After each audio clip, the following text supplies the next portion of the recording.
So today I had a pretty unique experience in that I had an opportunity to spend time with about 10 or 12.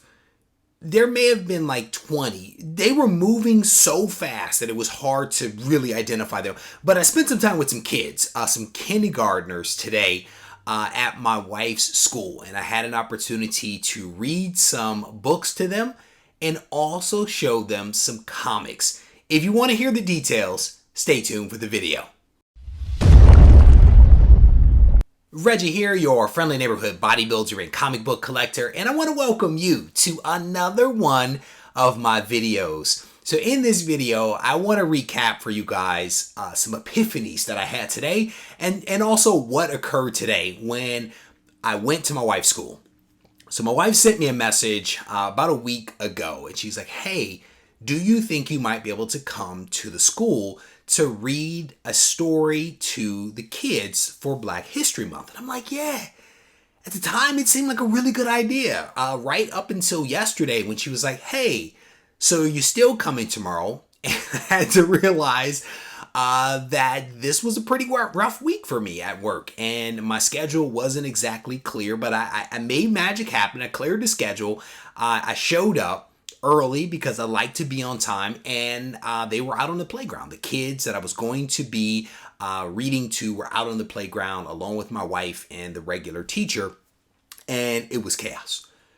It was chaos. These children were just running in every which direction, and I'm like, all right, we are going to do this thing. So we had a little bit of a discussion on the playground about what books I was going to be reading. My wife has had a couple of books that she had me to bring, and we were out on the playground kind of discussing the books, and it actually went from one book that I was going to read to two books, and of course I had never read either one of the books before, so this is my first time reading these books, even seeing these books, and so we end up getting everybody into the classroom, and I can hear them kind of whispering outside that we have a special visitor. They kind of tell the kids who I am and my relationship to my wife, and so they kind of come in and we get going. And so all the kids kind of sit down on the mat in front of me, and I basically start to engage them a little bit and a little bit of banter.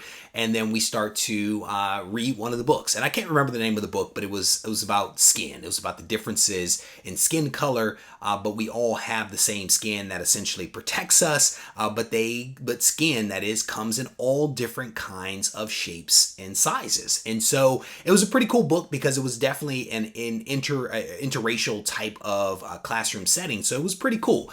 And then what I did is I actually asked them whether any of them knew who the Black Panther was. And I think about 4 hands shot up.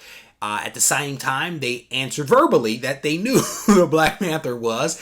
And then one of them even volunteered that he was on the Avengers, and another one volunteered that they had actually seen him in the Avengers movie. And so what's really cool is my wife the night before kind of threw out that I might want to weave in some comic book stuff, and we talked about it, and she was a little concerned that the kids might not know who any of the characters were. And, you know, clearly she was wrong, because superheroes are awesome and everybody knows about them, as evidenced by the first couple of questions that I threw out to the group.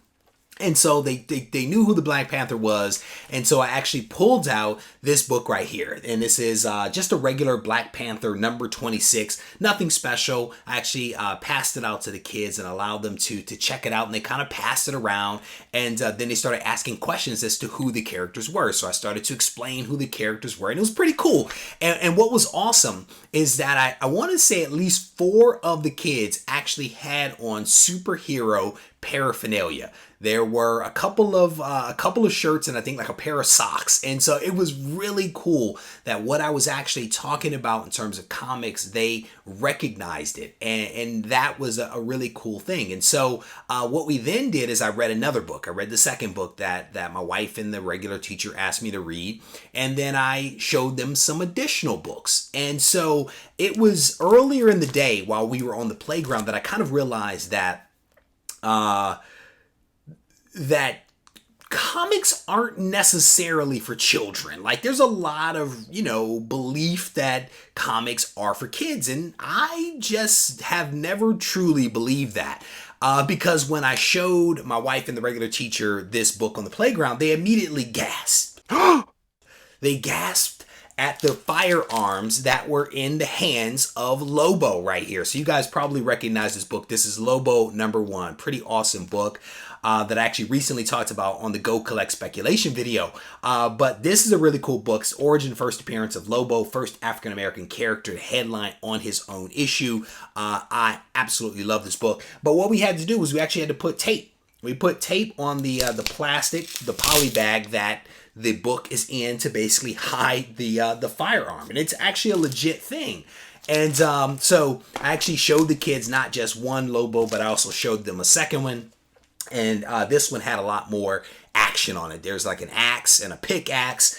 And then, there's just firearms and a kid walking with his dad, out shooting some birds. So my wife and the other teacher kind of covered it up with some tape and things like that. But the kids thought that all of this stuff was absolutely cool. They, of course, did not know who Lobo was, but they liked the colorful covers of the comics, which I thought was really cool. So, part of my epiphany was that comics aren't necessarily for kids. I mean, you have Storm kind of half dressed here, and then you definitely have some violence going on with the other Lobos. But one of the other epiphanies that I had, to be honest, was that I realized that I didn't have a ton of books that I could actually take into these kids that were, written and drawn by Black people. And so, I may have to take a look at my collection to see if there's more that I can do there to represent that aspect of comics, and even if I do that, I don't even know if I could then take those comics into